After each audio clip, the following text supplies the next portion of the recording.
Assalamualaikum warahmatullahi wabarakatuh. Yo semuanya, hai rek. Apa kabar semuanya?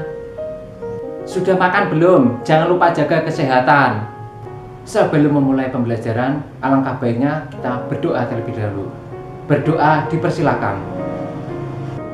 Pandangan awal pertama kali melihat orang, apanya dulu yang dilihat? Apakah kaki? Apakah lutut?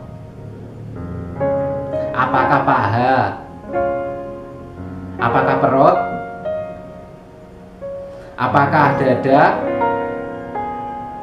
Apakah leher? Wajah gimana? Yes, that's right. Tepat sekali.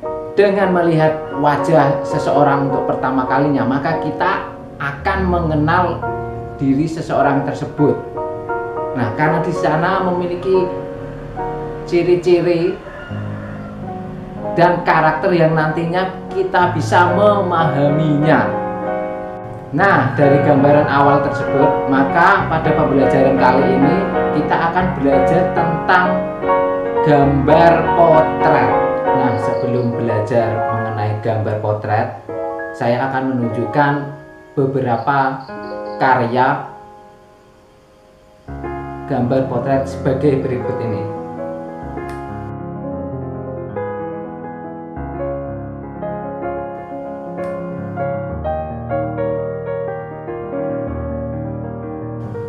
Silahkan kalian amati contoh gambar tersebut dengan teliti, dengan detail. Kira-kira apa saja alat dan bahan yang digunakan dari karya tersebut. Alat dan bahan yang digunakan yaitu berupa: satu, ada pensil, kemudian kedua ada pensil warna, ketiga ada penghapus, dan yang terakhir adalah kertas gambar. Khusus yang digunakan kertasnya, memang khusus untuk menggambar. Saya telah menunjukkan contoh-contoh dari gambar potret. Selanjutnya kita menuju ke pengertian gambar. Apa itu pengertian gambar potret? Kira-kira bagaimana?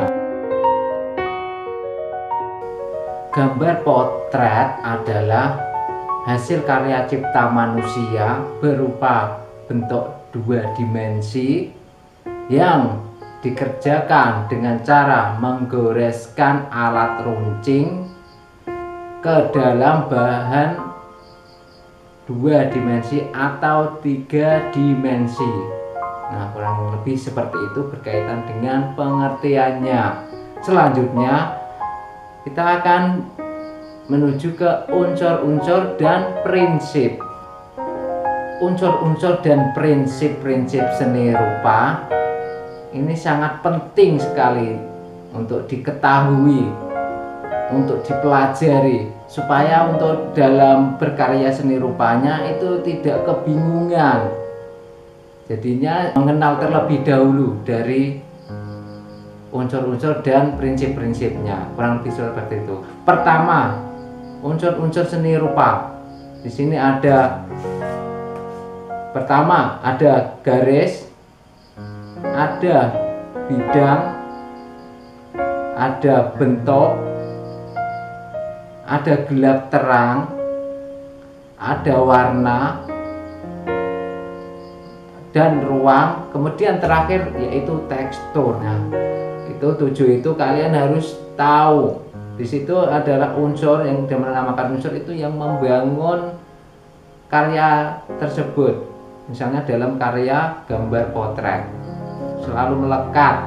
Jadi kalian harus sadar dalam proses membuatnya dan mengamatinya. Selanjutnya kedua yaitu prinsip-prinsip seni rupa. Nah, prinsip-prinsip ini bisa diartikan sebagai pedoman dalam berkarya. Nah, yang pertama ada model, ada komposisi, ada proporsi, dan yang terakhir perspektif. Nah, kurang lebih 4 itu yang digunakan. Nah, yang pertama model. Model adalah sebagai acuan dalam proses membuat karya seni rupa. Yang kedua, komposisi. Komposisi di sini yaitu mengenai pengaturan dalam berkarya. Pengaturan supaya ketika dipandang suatu karya itu ketika sudah jadi itu terlihat